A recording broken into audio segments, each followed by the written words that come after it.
Bonjour, bonjour bien-aimés, shalom, bonjour, bonsoir. Tout dépend de l'heure à laquelle tu vas nous suivre au travers de notre émission Un mot pour ta vie. Un seul mot pour ta vie. 10 minutes de vérité biblique pour marcher avec notre Dieu. Et nous voici encore une nouvelle semaine. C'est toujours un plaisir pour moi de commencer cette semaine avec vous dans notre émission Un mot pour ta vie. Et notre mot de la semaine, c'est le choix. Waouh, le choix. J'ai reçu plusieurs commentaires. Beaucoup de gens me disent, pasteur, nous voulons comprendre, nous voulons entendre le choix est notre problème. Le choix est un mot de foi qu'on n'arrive pas à bien utiliser, à bien comprendre les choses. Mais nous voulons et nous attendons ces moments. Et nous voici cette semaine, nous allons parler sur le choix. Nous allons parler sur le choix. Alors, confions cette semaine ainsi que notre premier jour entre les mains de notre Seigneur. Tendre Dieu, notre Père, Seigneur, nous voici encore, nous voulons passer ce temps, nous voulons encore que toutes les personnes qui pourront visionner cette vidéo puisse bénéficier de la puissance de ta parole. Accompagne-nous, Seigneur. Laisse que ton esprit qui pousse à nous expliciter les choses puisse être au rendez-vous. Au nom de Jésus, nous avons ainsi prié. Amen. Je bénis ces moments, je bénis ces instants. Comme je dis toujours, n'oubliez pas de vous abonner à nos chaînes. Comme ça, à temps et à heure, vous aurez la continuité de nos programmes, de tout ce que nous pourrons diffuser sur notre chaîne YouTube, TikTok, Facebook. Nous sommes toujours connectés. Alors, nous parlons de choix. Le choix. Le choix. Ces mots, un petit mot, mais très puissant, très vif. Le problème de choix, le choix concerne tout le monde. Et dans toute une journée, de notre réveil jusqu'au coucher, nous avons de milliers, de millions de choix à faire. Alors cela n'est pas négligeable. Ne néglige pas le choix que tu dois faire. Ne néglige pas le choix que tu envisages faire, parce que cela fait partie de ta destinée. Cela fait partie de ton futur. Le choix nous concerne tous, l'histoire de choix. Dès le matin, quand tu te réveilles, tu dois déjà commencer à faire un choix. Dois-je me laver ou pas, par exemple? Est-ce que je dois me laver ou pas? Quand tu fais le choix de ne pas te laver, tu vas prendre le train. Tu imagines, qu'est-ce qui peut arriver? Est-ce que tu vas être sociable? Est-ce que les gens vont te recevoir? Donc, c'est un choix à faire. Quel vêtement dois-je prendre? Je vais me vêtir en noir, en jaune, en bleu. C'est toujours un choix. Que dois-je manger?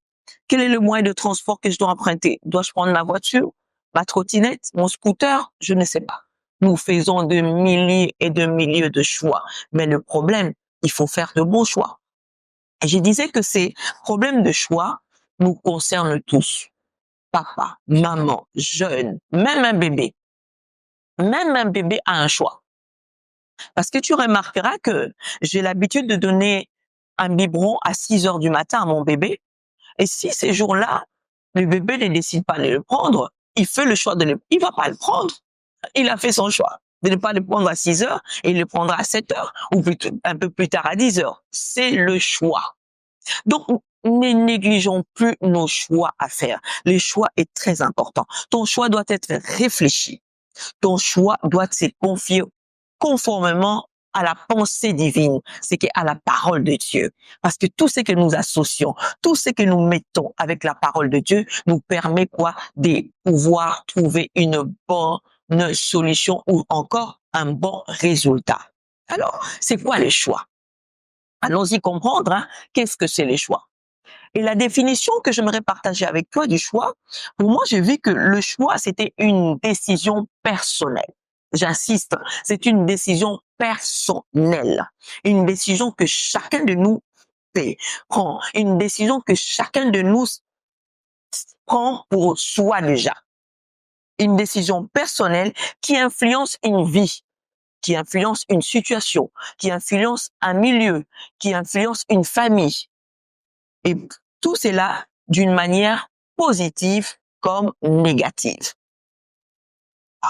C'est-à-dire que le choix que tu fais va t'apporter une solution qui va te permettre de pouvoir voir clair ou de ne pas aussi voir clair.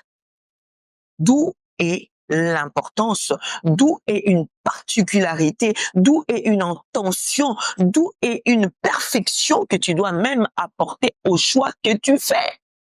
Parce que cela va influencer, va apporter de l'influence, mais ça va être une influence positive ou une influence négative. C'est ça le problème du choix.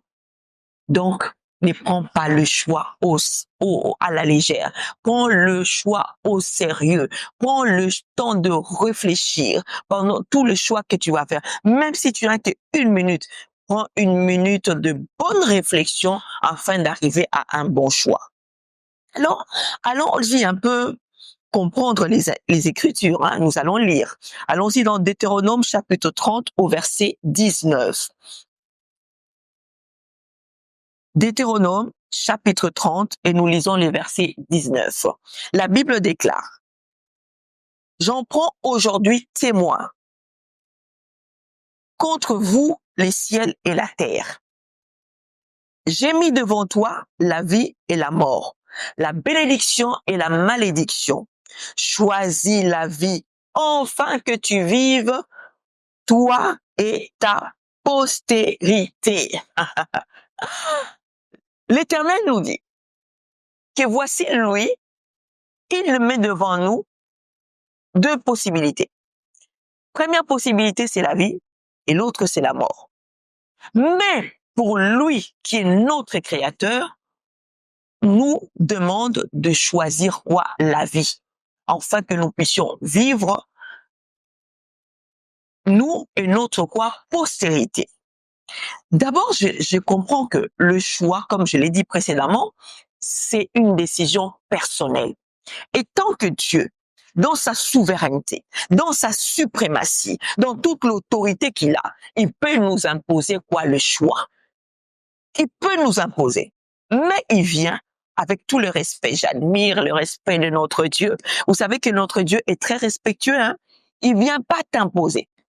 Il accorde son respect vis-à-vis de tout le monde. Il te dit, je te présente les choses. Je te montre comment peuvent se passer les choses. Mais dans ce que nous faisons, sache que, étant que ton Père, étant que ton Créateur, je te prie de pouvoir rendre quoi? La vie. Parce qu'il faut savoir, déjà, Dieu, c'est un Père responsable. Il ne décline pas de ses responsabilités. Il n'a pas voulu dire dans ces versets que non, même si je te laisse faire le choix, que je décline ma responsabilité. C'est là où nous venons comprendre qu'il y a un secret qui se cache dans le choix. Parce que lorsqu'une personne les 10 mots, c'est-à-dire on te pose une question, quel est ton choix par rapport à cette situation? Quand tu ne dis mots, sache que tu as déjà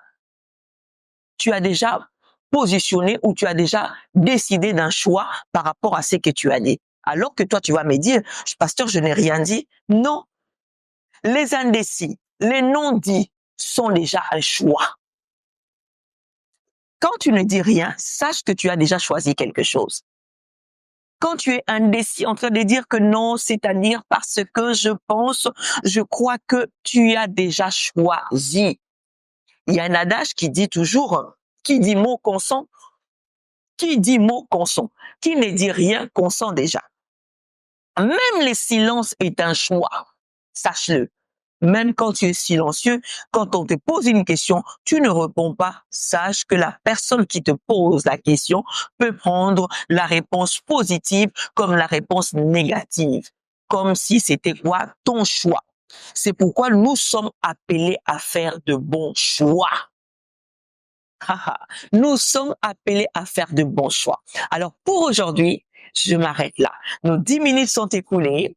Je te prie de revenir encore demain avec le mot de la semaine, le choix. Ne manque pas, demain soit au rendez-vous et surtout abonnez-vous massivement dans tous nos réseaux et vous ne manquerez pas de recevoir tous nos programmes à temps et en heure. De ma part, je vous souhaite une très belle journée avec notre Jésus.